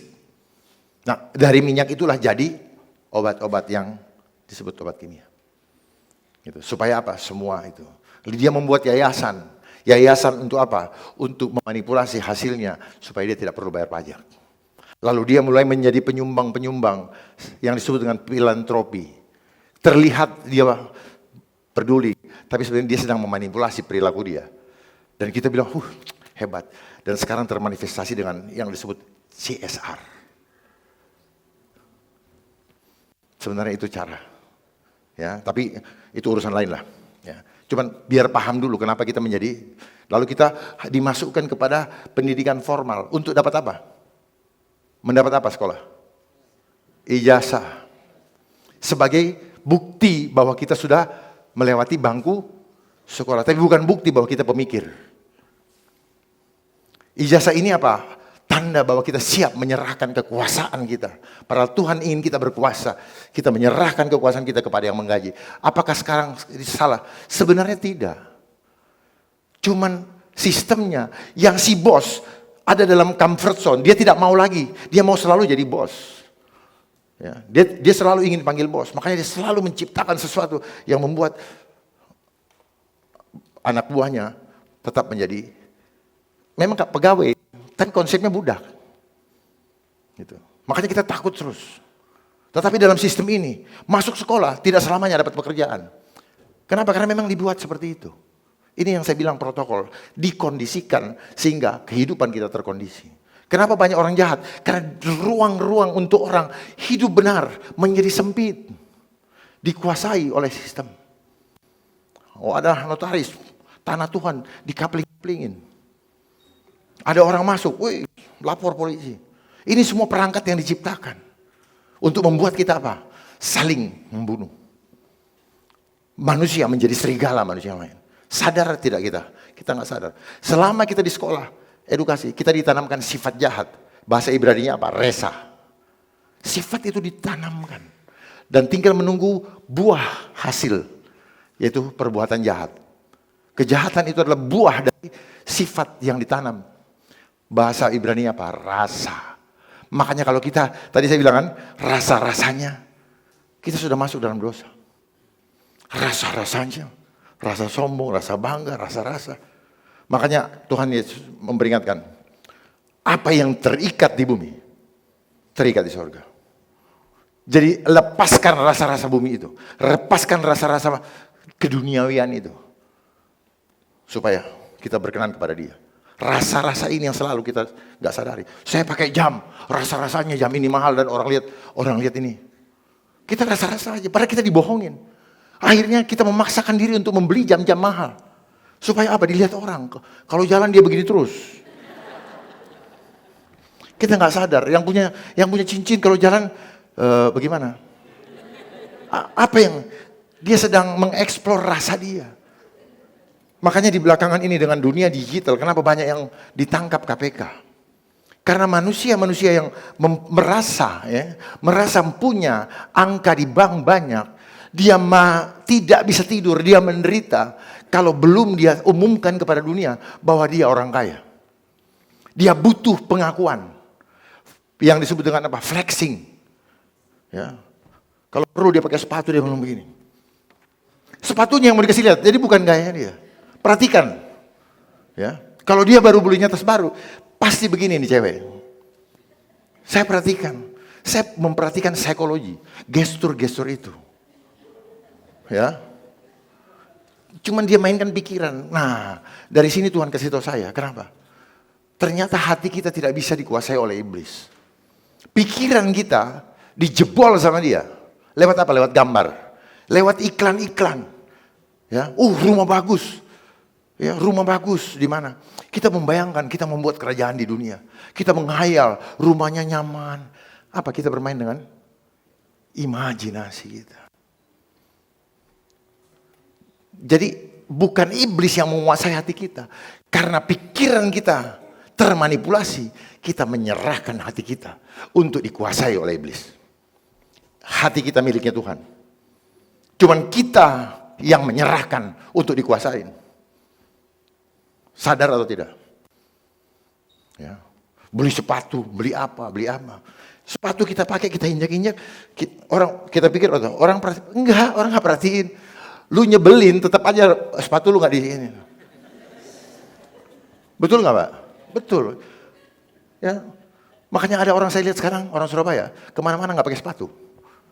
Karena sepatu ini ternyata apa? Dia memisahkan kita untuk mendapatkan kekuatan dari bumi. Makanya dia pakai karet. Karena hidup manusia ini adalah listrik supranatural. Roh itu listrik.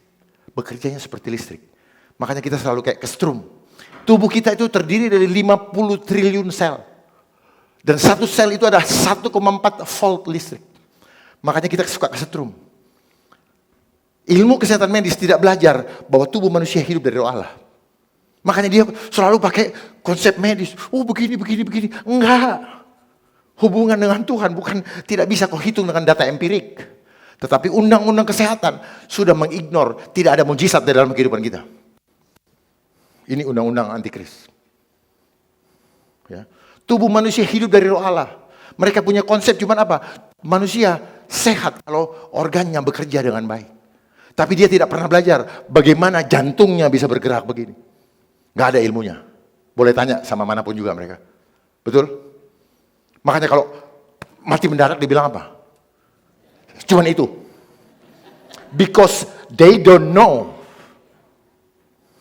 the cause. Dari mana? Mereka tidak tahu. Karena mereka hanya apa?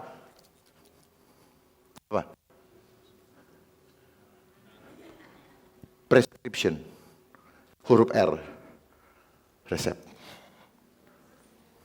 Supaya apa? They are selling poison. Karena sudah didoktrin itu ada obat. Kita menganggap itu obat. Kita sudah ditanam chip di alam bawah sadar kita bahwa itu obat. Apapun yang keluar dari kimia, dari apotek itu obat. Atau dari tangan mereka yang membuat itu obat. No, obat cuma satu di Alkitab. Wah, pinter. Pertanyaannya itu, hatinya gembira tidak? Justru sistem ini membuat hati kita tidak gembira. Hati yang gembira adalah belum selesai. Nah, manjur itu artinya apa? Pasti sembuh. Pasti tidak ada sakit. Penyakit ini serangan roh. Kalau kita merasa nggak enak itu hanya kelemahan tubuh. Kalau yang masih bingung nanti kita diskusi di belakang. Ya. Ada penyakit itu serangan roh. Tubuh kita tergantung kita. Kalau kita rakus itu serangan roh. Makanya masuk itu serangan roh sebenarnya. Jadi diawali daripada kita tidak mampu menaklukkan roh. Paham?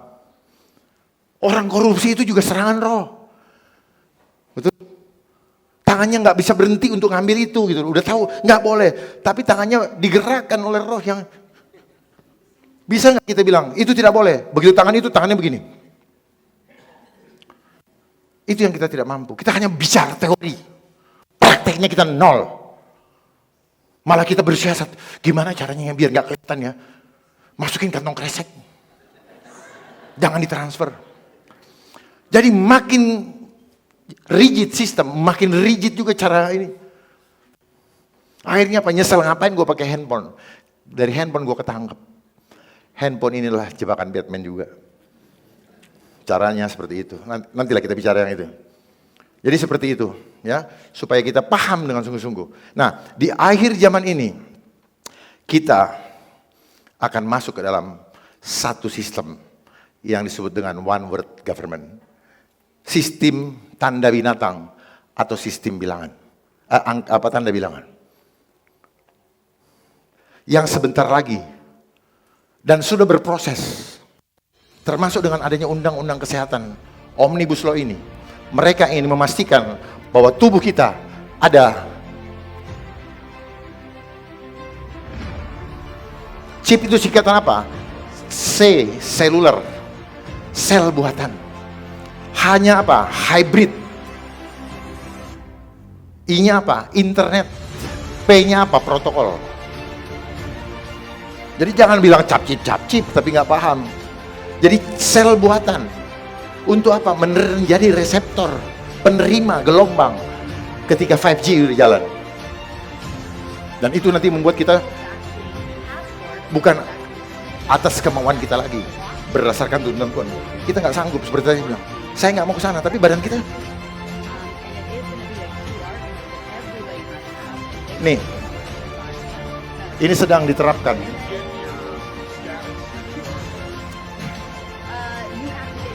Maaf kalau saya ambil waktu sedikit karena buat saya ini Tuhan sampaikan penting.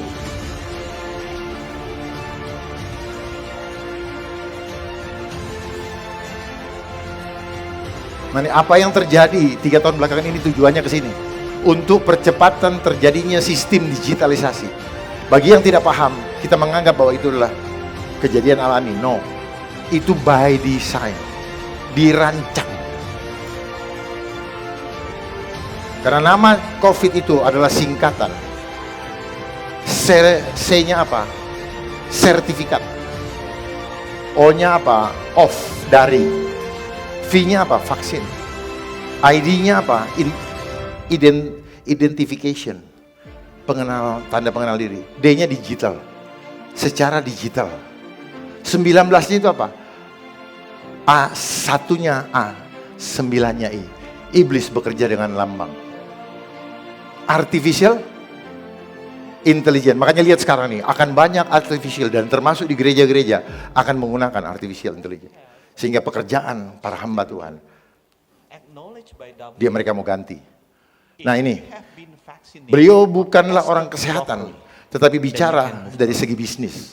Bagaimana tubuh kita dibisniskan demi mereka menjual iman kita.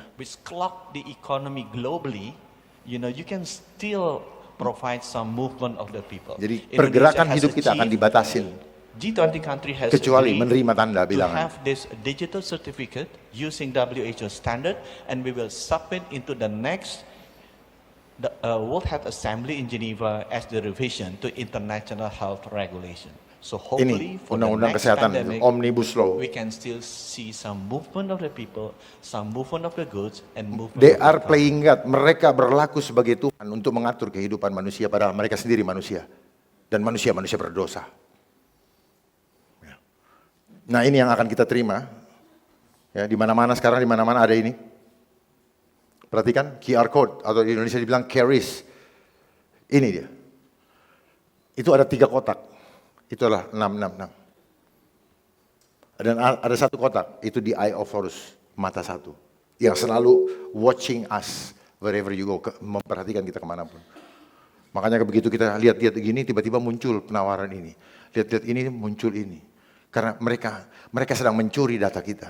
Makanya dibilang artificial intelligence. Intelligence itu apa? Mengikuti, dia mencuri tidak kelihatan, itu sifat iblis. Dia ingin mencuri damai sejahtera. Makanya orang yang pakai handphone sekarang banyak yang tidak damai sejahtera. Dan banyak yang mati karena handphonenya. Ketahuan dosanya. Karena iblis datang untuk mencuri. Mencuri damai sejahtera. Membunuh dan membinasakan. Itu. Inilah omnipresentnya iblis. Iblis punya roh tidak omnipresent, tetapi dia butuh tools, alat ini. Banyak anak-anak kecil yang sudah masuk rumah sakit jiwa. Banyak contoh-contoh dan yang saya kenal dia, anak-anak seperti kerasukan setan. Karena memang di handphone ini ada spirit. Makanya kita masuk ke dalam internet, itu selalu melalui apa? www. Which is itu adalah apa? 666. www itu adalah dari angka Ibrani. 666. Jadi ketika kita masuk internet, semua net itu jaring, semua data kita terjaring. Jadi kalau ada yang bilang itu aman, bohong.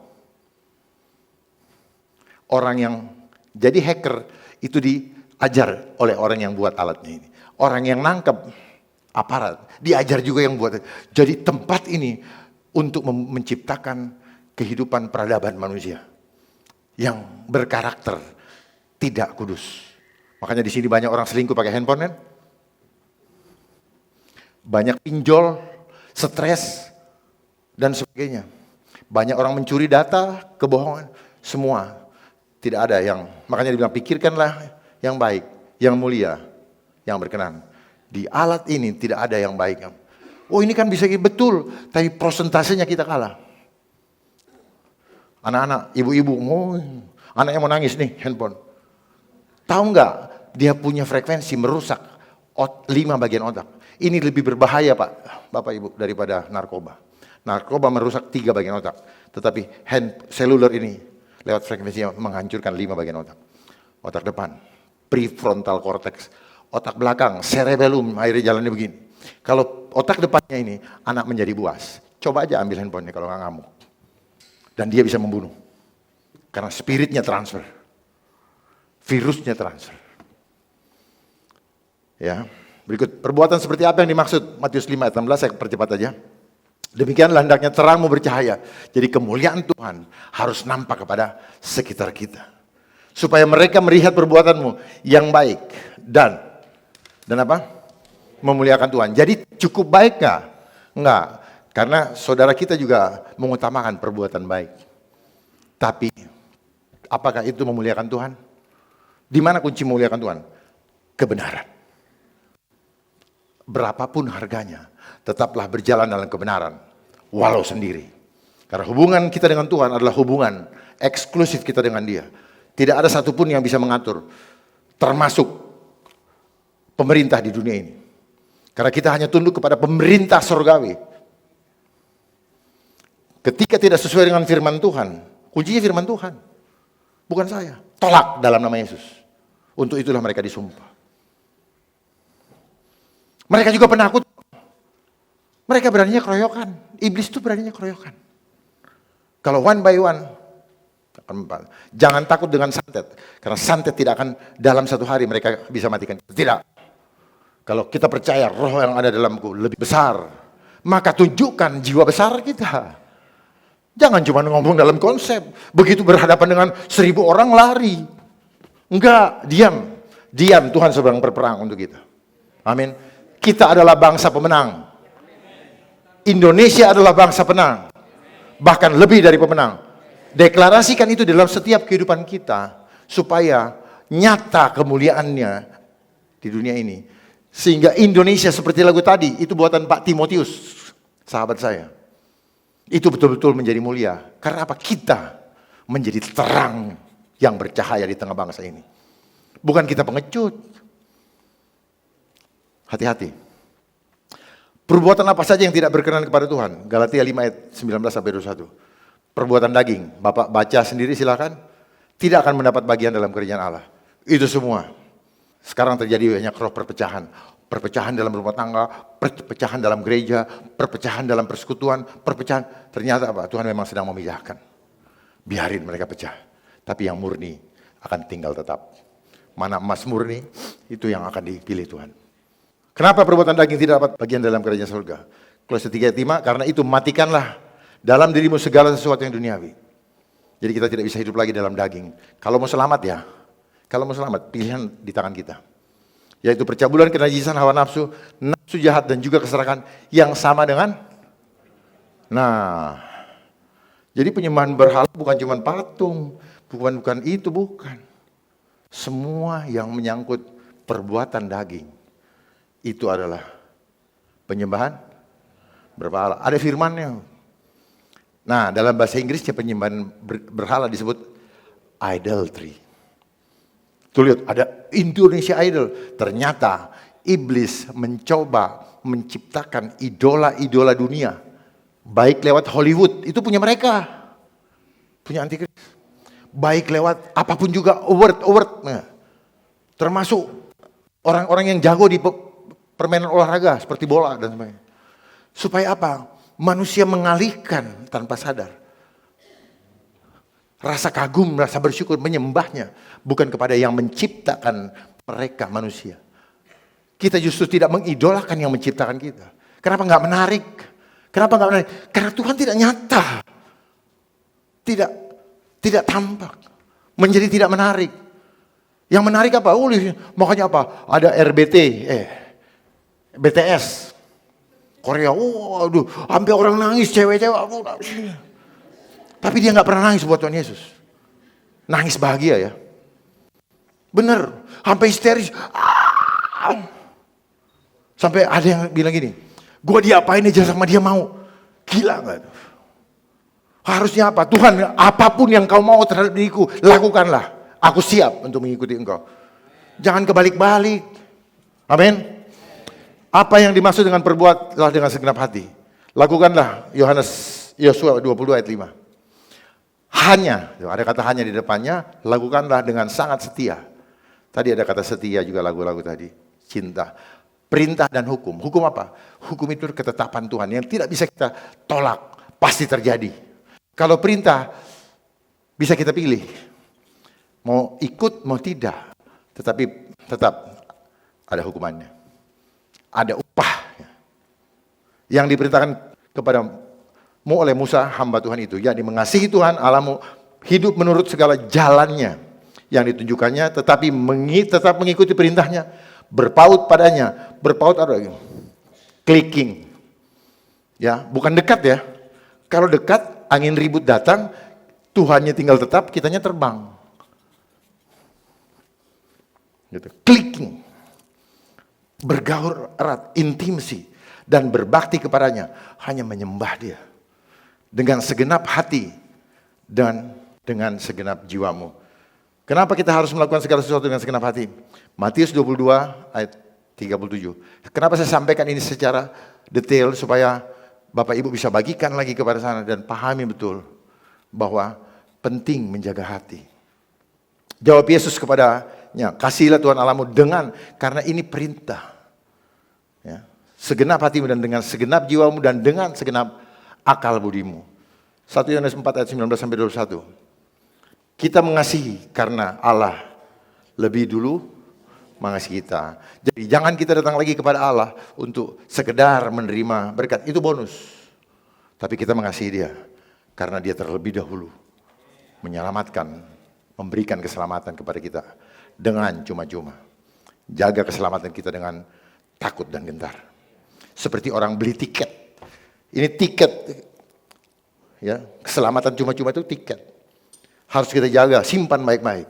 Jangan sampai keterisut, jangan sampai hilang dan serahkan nanti ke pintu gerbang. Baru kita dimuliakan, baru kita dikuduskan. Amin.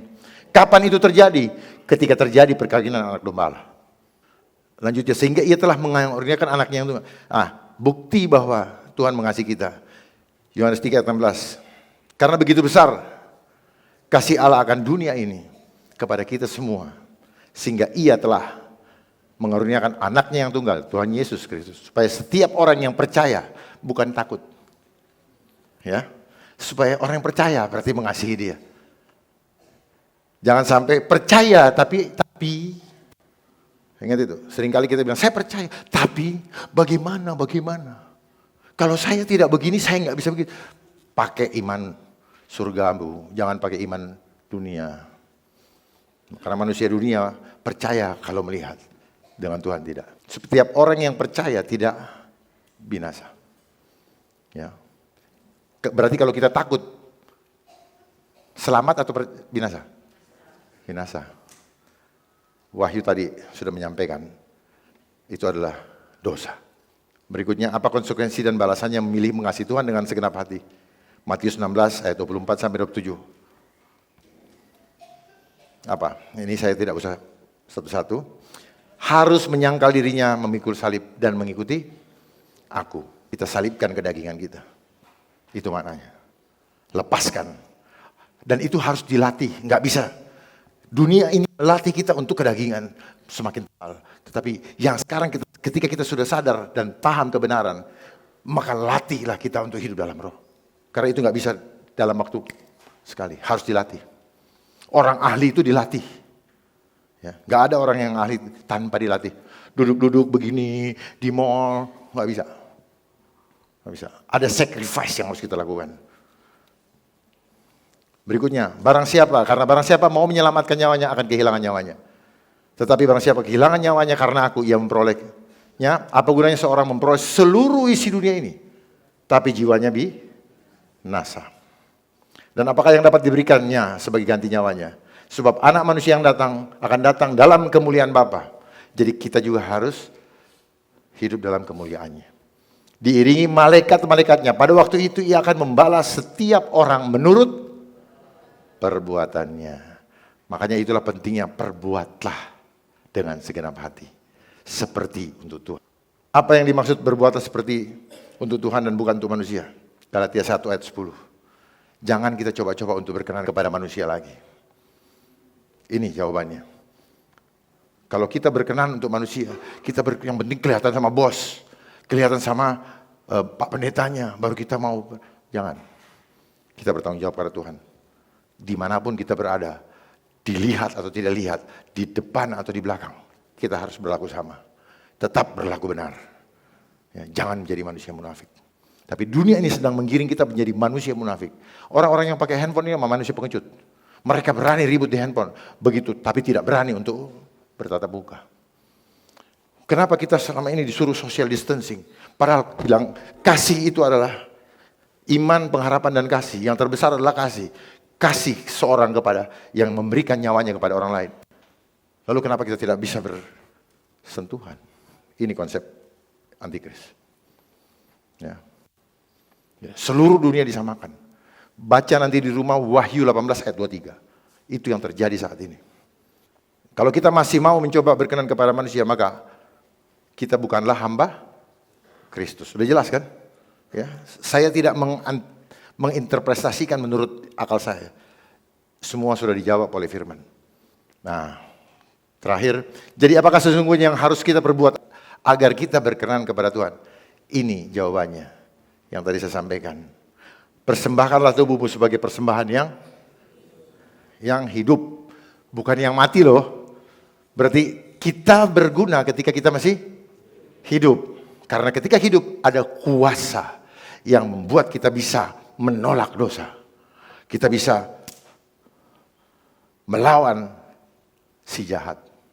Kita berasal dari Allah, tapi dunia ini, sistem dunia ini dikuasai oleh si jahat. Makanya konsepnya adalah konsep iblis.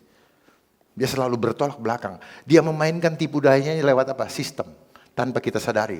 Sehingga kita bisa menjadi korban tipu lihat. Mestinya kita melihat kebenaran. Karena kita didoktrin tidak melihat kebenaran, maka kita akan ketipu. Itulah tipu muslihat. Yang kudus dan yang berkenan kepada Allah, itulah ibadahmu yang sejati. Jadi itu penting sekali. Tetapi di akhir zaman ini, tubuh kita sedang akan dicemari. Sedang akan dicemari. Dan banyak yang sudah dicemari. Jadi kita tidak lagi mempersembahkan, makanya tidak tahukah kamu bahwa tubuhmu adalah bait Roh Kudus. Roh yang diam di dalam kamu. Sehingga ketika kita memperlakukan tubuh kita tanya sama yang punya, boleh enggak? Ya, bukan cuman berbuat zina, bersetubuh yang enggak. Ini titik kulminasi. Kita tidak sadar karena konsep sains sedang mencoba untuk merentuhkan rasa iman kita kepada Tuhan. Dengan konsep sains. Oh, itu enggak apa-apa. Konsep kesehatan atau kesetanan. Kenapa dia selalu mengambil isu kesehatan? Karena tujuannya apa? Dia mau menyentuh tubuh manusia. Tanpa isu kesehatan dia tidak punya alasan. Alasan yang mendasar untuk merusak DNA Kristus dalam tubuh kita. DNA itu apa? Deoksiribo. Deo itu adalah Allah. Oksi apa? Nafasnya Allah. Deoksiribo. DNA. Nukleat asid. Jadi struktur nafasnya Allah ada di dalam selnya manusia. Makanya dia bilang bikin chip seluler. Seluler hybrid internet protokol. Karena nanti akan dikontrol sama internet. Jadi dia butuh nanti tower-tower 5G. Kota ini nanti akan menjadi penjara digital. Kehidupan Bapak Ibu akan dihitung lewat angka. Berapa uang Bapak yang ada di bank. Itulah nilai Bapak. Kita akan dibikin seperti barang. Binatang-binatang sudah banyak yang dipasang chip. Orang jualan anjing saya mau beli, ditawarkan, mau dipakai chip atau tidak? Saya bilang saya nggak mau. Bisa dikontrol, dia punya sifat. Tiba-tiba jahat bisa menerkam kita dari jauh. Karena hidup kita hanya permainan apa? Signal. Ini adalah perang signal. Perang apa? Perang roh. Spirit. Efesus 6 ayat 12. Perjuangan kita bukan melawan darah dan daging. Jadi bukan manusia yang lawan kita, bukan darah dan daging, tetapi roh-roh di udara.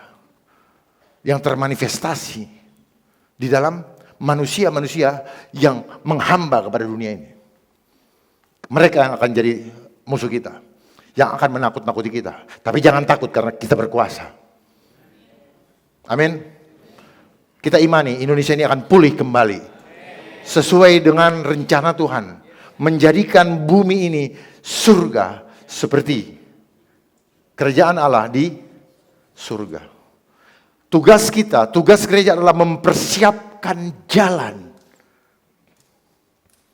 Kembali ke misi awal, mempersiapkan jalan untuk karpet merah kerajaan Allah di bumi. Itu tugas gereja. Tugas gereja itu tugas kita semua, karena you are the church. Kita adalah, tubuhmu adalah gereja. Ini hanya organisasi saja yang mengkoordinasikan, yang mengembalakan jiwa-jiwa yang worship sama dia. Jangan disalahartikan. Ya, jadi itu persiapkan itu betul-betul nih. Saya peringatkan, catat omongan saya. Kalian Bapak Ibu bisa tuntut saya manakala ada yang meleset omongan saya. Saya berani sampaikan ini karena saya tahu semua. Tuhan bukakan luar biasa, dan jangan pernah salaman dengan begini. Ini penting sekali. Tadi kita disuruh oleh song leader untuk angkat tangan. Paham nggak makna angkat tangan? Ada kuasa di sini. Bukan di sini. Ya, ini adalah konsep iblis. Ya. Salam, shalom. Kenapa tangan kita, perhatikan tangan kita. Kenapa kulit di sini tidak sama dengan kulit di sini? Kenapa? Karena ada kuasa. Kenapa makan lebih enak pakai tangan daripada pakai sendok? Karena di sini ada enzim. Enggak, serius. Serius. Sendok itu konsep apa? Konsep barat. Ya. Dan kalau pakai tangan, kita tidak akan pernah nyasar. Tutup mata. Nanti pulang praktekkan ya. Makan di Pandanmangi. Makan pakai tangan sama pakai sendok. Sendok tutup tangan pasti gini. Betul. Saya praktekkan itu. Tuhan bilang jangan pernah kau tidak ini. Tuhan memegang kita dengan kepalanya. Enggak ada kan? Dengan kita menolong orang dengan begini. Tapi konsep dunia, virus, bohong. Saya harus sampaikan itu kebohongan. Tidak ada virus itu. Virus itu roh. Jadi pahami roh, energi, frekuensi, dan vibrasi. Itu cara bekerjanya roh. Tapi dia masukkan di ilmu pengetahuan. Gitu. Jadi kalau mereka menyampaikan itu, kita lawan dengan iman yang mengakar, redik. Ya, jangan takut. Mereka membangun konsep kebersihan outer di luar, tapi mereka tidak ngajarin kita untuk bersih di dalam jiwa. Anak jalanan makan dari pinggir jalan, dia tetap hidup. Kenapa? Yang menentukan hidup kita, hidup mati kita, bukan apa yang kita makan, tapi roh. Paham? Dia hanya support system. Ya. Makan daun pun, ini kalau ini daun saya makan, kita tetap hidup kok. Ketela hidup kok, sok modern aja kita. Makan ini, makan itu. Tapi kan ada coba makan ketela, tanamkan, perlu duit enggak? Ini semua punya Tuhan. Tapi dunia membuat, hanya dikuasai oleh mereka-mereka yang filantropi tadi. Kita harus setengah mati. Itulah konsep iblis. Sehingga kita punya dendam. Dibikin dendam. Jahat sekali ya mereka. Kok mereka begini? Kok mereka begini? Ya sistem yang begini. Salah nggak mereka? Enggak. Sistem yang membuat peluang itu. Dan mereka tidak mau keluar dari comfort zone. Zona nyamannya. Nggak mau. Begitu diganggu, hajar. Gitu. Jadi dunia ini diatur dengan konsep mafia. Dan dikuasai oleh satu perusahaan besar dunia. Yang Bapak mungkin Ibu tidak kenal. Namanya Vanguard. Vanguard. G-nya itu kayak gambar setan. G-nya itu kayak ada Vanguard. BlackRock. Nah, ini juga berlian-berlian. Hati-hati, itu adalah manipulasi daripada De Beers. Cinta sejati adalah seorang laki-laki memberikan berlian. Itu promosi mereka. Bohong. Berlian ini apa? Dari karbon. Ya, tapi tergantung promosinya. Pikir perempuan kalau udah pakai berlian, dia cari itu lampu. Karena kalau nggak ada lampu mati dia. Ibu-ibu saya perhatikan, dia diam-diam dia gini. Dia lihat ke sana, tapi tangannya gini-gini. Saya bilang tante ini. Dan kalau hilang itu, masuk rumah sakit. Kenapa? Karena ternyata kredit. Kredit. Baik, yang terakhir, jadi bagaimana caranya agar kita dapat melayani Tuhan dengan sungguh-sungguh? Yohanes 8 ayat 31 sampai 32. Maka katanya kepada orang Yahudi yang percaya kepadanya, jikalau kamu tetap dalam firman-Ku, firman itu kebenaran, kamu benar-benar adalah murid-Ku, dan kamu akan mengetahui kebenaran, dan kebenaran itu yang memerdekakan kita. Jadi kalau bangsa Indonesia tahu kebenaran, maka dia merdeka yang sesungguhnya. Banyak di antara kita ketakutan karena kita tidak sadar kebenaran firman Tuhan. Dan iblis paling takut kita mengenal kebenaran. Karena kalau kita mengenal kebenaran, dia tidak berkuasa pada kita. Amin. Haleluya, Tuhan memberkati, terpujilah dia. Saya undang singer untuk maju ke depan. Singer ya. Saya mohon maaf kalau ada penyampaian saya yang tidak berkenan, tapi saya akan tetap siap untuk kita diskusi, untuk membuka, berbagi pemahaman. Ya. Dan ujilah setiap roh. Jangan pernah terima mentah-mentah, ujilah. Cuman mau menguji roh, paham dulu rohnya. Kalau nggak paham, maka sama dengan jemaat di Kolose. Karena ayat Kolose ini, kitab surat Kolose ini ditulis oleh Rasul Paulus. Kenapa? Karena terjadi penyimpangan yang serius di jemaat Kolose. Karena ajaran-ajaran daripada guru-guru palsu yang mengajarkan untuk tunduk atau menyembah kepada roh-roh yang mempunyai otoritas di bumi ini selain Kristus. Hati-hati. Ya, makanya ujilah setiap roh. Ya. Dari mana kita tahu? Buah-buahnya. Kalau ngomong gini-gini buah-buahnya nggak ada, ya nggak usah percaya. Kalau orang tidak punya buah-buah roh, dia nyarinya apa? Ngejarnya duit. Kalau duit membuat orang tidak tulus. Dan seringkali kata-kata kita terhambat karena apa? Takut nggak terima duit. Hati-hati. Jangan hanya menyenangkan manusia. Itu yang bilang mencari perkenanan manusia, tapi cari perkenanan dia. Amin.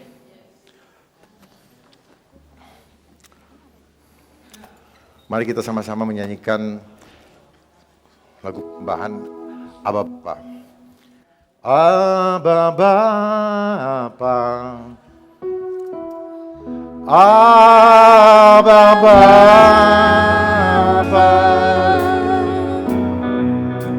Kau segalanya bagiku.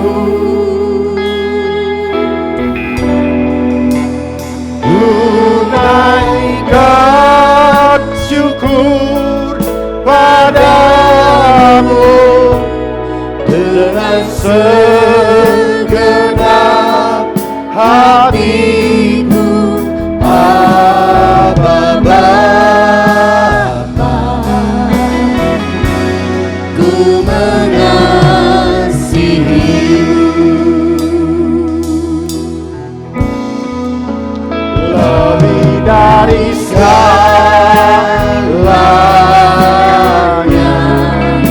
Ku ingin Kau Tuhan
Bapa yang bertahta di dalam kerajaan surga, kami mengucap syukur dan berterima kasih kepadamu karena kami boleh mendengarkan firman-Mu sebagai suara hatimu, sehingga apa yang keluar dari mulut kami adalah menyampaikan suara hatimu. Pakailah hati kami 100%. Kuasailah supaya apapun yang keluar dari nafas kami lewat mulut ini adalah pernyataan-pernyataan kebenaran berdasarkan perkenanan. Terima kasih Tuhan. Kami telah berlupa berdoa buat hamba-hamba Tuhan di tempat ini, seluruh pengerja dan jemaat di tempat ini. Engkau berkati, Engkau pelihara mereka dan siapkan mereka untuk menjadi warrior of God yang mempunyai iman seperti prajurit yang siap diperintah kapanpun juga dan kemanapun juga.